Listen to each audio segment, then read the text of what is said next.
ఏం పేరండి మీది? నా పేరు ఉర్వేతానందరాజు. ఎక్కడి నుంచి వచ్చారు? కడెం మండల్ గంగాపూర్.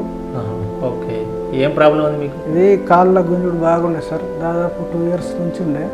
విపరీతమైన నొప్పి, నడుము నొప్పి ఉందా? బ్యాక్ పెయిన్ ఉండే, నడుము నొప్పి ఉండే, ప్లస్ ఇది కాలు బాగా గుంజుడు ఉండే. Sciatica problem. Sciatica problem. Okay, ఎప్పటి నుంచి ఉంది ఇది 2 years అవుతుంది దాదాపు సార్. బట్ 2 years నుంచి బాగా పెయిన్స్ లేకుండే, చిన్నగా స్మాల్గా ఉండే, కొంచెం కొంచెం ఉంటే మెల్లగా మెల్లగా ఎక్కువైందా? ఎక్కువ అయింది. ఓకే, ఇప్పుడు బాగా అయిందా? ఇప్పుడు బాగా అయింది. అయితే జన్నారాం హాస్పిటల్లో మా ఊరు ఉండే డాక్టర్స్, అక్కడ చూపెట్టాను, మెడిసిన్ వాడాను మామూలుగా. ఇక నిర్మల్ హాస్పిటల్ వెళ్తే వాళ్ళు సర్జరీ ఇదే అన్నారు. ఇక నాకు కూడా తెలిసి ఏమనిపించింది అంటే, కొన్ని ఫేస్బుక్లో చూడటం వల్ల విపరీతమైన లేవడం కూడా చాలా కష్టం ఉండే. లేవడంతో ఇది ఎట్లా పరిష్కారం అనేసి ఫేస్బుక్లో చూసేసి, ఇది న్యాచురల్గా ఉంది కదా, సయాటికా ప్రాబ్లం అయితే ఇక్కడ వెళ్తుంది అంటే, ఇక్కడ వచ్చినప్పటి నుండి ఇది 9వ సిట్టింగ్ నాకు. ఇప్పుడు నేను ఇవాళ ప్రతిరోజు ఆటోతోటి రావడం జరిగింది. ఫస్ట్ అయితే 2 days బాగా కష్టంగా రావడం, నడవటం కూడా కష్టంగా, భోజనం కూడా మర్చిపోయి నేను ఈ బతికేందుకనే స్థితికి కూడా వచ్చింది మానసికంగా. అంత పెయిన్ ఉండే అనమాట? అంత పెయిన్ ఉండే. ఓకే, బాగా ఇబ్బంది పెట్టింది సమస్య? బాగా, చాలా అంటే చాలా ఇబ్బంది, చాలా లోన్ అయ్యాను. ఇక్కడ వచ్చిన తర్వాత 9 సిటీలు ఇవాళ బస్ స్టాండ్ నుంచి ఇక్కడికి వాకింగ్ చేస్తూ రావడం జరిగింది. నాకు చాలా ఆనందంగా ఉంది. ఇప్పటికైతే చాలా పెయిన్ చాలా తక్కువ అయిపోయింది, వితౌట్ సర్జరీ. సర్జరీ లేకుండా ట్రీట్మెంట్ ఎట్లా నడుస్తుంది మరి? ట్రీట్మెంట్ విధానం చాలా బాగుంది. ఓకే, ట్రీట్మెంట్ అంతా ఎట్లా అనిపించింది? అంటే ఏమన్నా సైడ్ ఎఫెక్ట్ లేకుండా ట్రీట్మెంట్ చేస్తున్నారు కదా, ఎట్లా ఉంది? ఎట్లా అనిపిస్తుంది? నేచురల్గా ఉందా? ఎట్లా అనిపిస్తుంది ట్రీట్మెంట్ విధానం? ఎట్లా అనిపిస్తుంది? నేచురల్గానే ఉంది, ఎలాంటి సైడ్ ఎఫెక్ట్స్ లేవు. ఇది చాలామంది అంటున్నారు, నేను ఏదైతే ఆయిల్ ఉందో ఆయిల్ ద్వారా మొదటి 2 days రిజల్ట్ రావడం జరిగింది. మెల్లిమెల్లిగా నొప్పి అనేది ఇది ఇప్పటికి చాలామంది మాకు అలాంటి ఆయిల్ కావాలని అంటున్నారు. చాలామంది రావడానికి కూడా ఉన్నారు. ఈ పెయిన్స్ చాలా, నాకైతే బాగా ప్రాబ్లం ఉండే, ఇప్పుడైతే ప్రశాంతంగా వాకింగ్ చేస్తున్నాను. ఓకే, సో ఇప్పుడు ట్రీట్మెంట్ విధానం అంటే ఎట్లా అనిపించింది మీకు?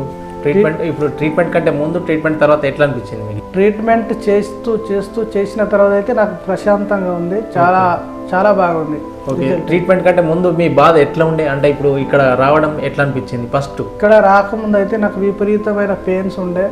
నిజంగా నేను ఉన్నా ఇదేంటి పరిస్థితి, ఈ నొప్పులేంది, ఇలాంటి జీవితంలో ఇంతటి ఘోష ఉండకూడదు అనుకున్నాను. ఇక్కడ వచ్చిన తర్వాత మంచి రిజల్ట్ వస్తుంది నాకు.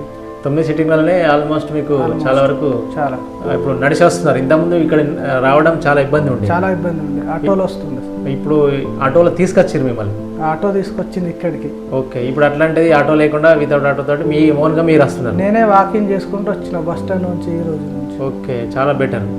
సో ఇప్పుడు ఇలాంటి ప్రాబ్లం చాలా మంది ఇబ్బంది పడుతున్నారు కదా, మరి వాళ్ళకి ఏమన్నా మీరు సలహా చెప్తారా? మరి పెద్ద హాస్పిటల్ కాకుండా సర్జరీ లేకుండా ఇటువంటి ఇక్కడ వస్తే బాగుంటుంది, అందరు న్యాయం జరుగుతుంది. మీరు ఎలాంటి ఇబ్బంది పడకుండా ఉంటుంది, ప్రశాంతంగా ట్రీట్మెంట్ తీసుకుంటే తప్పకుండా మీకు మేలు జరుగుతుంది అనుకుంటున్నాను. ఓకే, ఇప్పుడు నిద్ర ట్రీట్మెంట్ కంటే ముందు నిద్ర ఎలా ఉండే, ఇప్పుడు నిద్ర ఎలా ఉంది? ట్రీట్మెంట్ కంటే బిఫోర్ నాకు నిద్ర లేకుండా రాత్రి అంతా లేచుకొని ఇటు మెసులుకుంటూ ఉంటుండే. ఎందుకంటే నొప్పి బాగా పెడుతుంది? నొప్పి బాగుండే. ఒక్కొక్క రోజు నిద్ర కూడా ఆయంత లేకుంటుండే, ఎప్పుడో ఒక 10 నిమిషాలు 20 నిమిషాలు నిద్ర వస్తుండే, మళ్ళీ ఉండకపోతుండే డే అంతా. ఇప్పుడు ప్రశాంతంగా నేను చాలా చక్కగా నిద్రపోతున్నాను. ఓకే, నిజం చెప్తున్నారా అబద్ధం చెప్తున్నారా? నిజం సార్, దీంట్లో అబద్ధం అనేది ఏం లేదు. అంటే నొప్పి తగ్గిందని కొంతమంది అబద్ధం అన్నట్టుగా అంటారు, అలాంటిది ఏం లేదు, నేచురల్గా ఇది వాస్తవాలు. నేను ఎందుకంటే దాదాపు నాకు చాలా పెయిన్ ఉండే, నడిచి వచ్చి కర్ర పట్టుకొని నడిచే ఈ వయసులో బలహీనతనంగానే చాలా మంది అంటున్నారు, ఏంది ఈ వయసులో ఇలా రావడం ఏంటి అనుకున్నా. ఓకే, అయితే ఇప్పుడు మొత్తానికి పెయిన్ అనేది ఏం లేదు, తక్కువ నడుస్తారు. ఒక 10% 15% వరకు ఉంది అంతే, మిగతా అంతా వెళ్ళిపోయింది. అంటే ఆల్మోస్ట్ 85% వెళ్ళిపోయింది. ఓకే, అంటే చాలా హ్యాపీ, చాలా చాలా సంతోషంగా ఉంది సార్. ఓకే, నేను ఎటువంటి పరిస్థితి జరుగుతుందా లేదనుకున్నా. ఓకే, కానీ పాసిబుల్ అయింది. ఇక్కడ రాకుండా ఉంటే ఇంకా మీ సమస్య ఎలా ఉంటుండే? ఇక్కడ రాక ముందంటే ఒకసారి వచ్చి చూసి వెళ్ళాను. హైదరాబాద్ డాక్టర్స్కి 2కి ఫోన్ చేశాను, కానీ ఇక్కడ దగ్గర ఉంది, దానికంటే ఇక్కడ ఒకవేళ చూసి వెళ్దాం అనేసి వచ్చాను. ట్రీట్మెంట్ బాగా నచ్చింది. 9 సిట్టింగ్లోనే నాకు చాలా మంచి ప్రశాంతత దొరికింది, చాలా చక్కటి నిద్ర కూడా వస్తుంది. Okay okay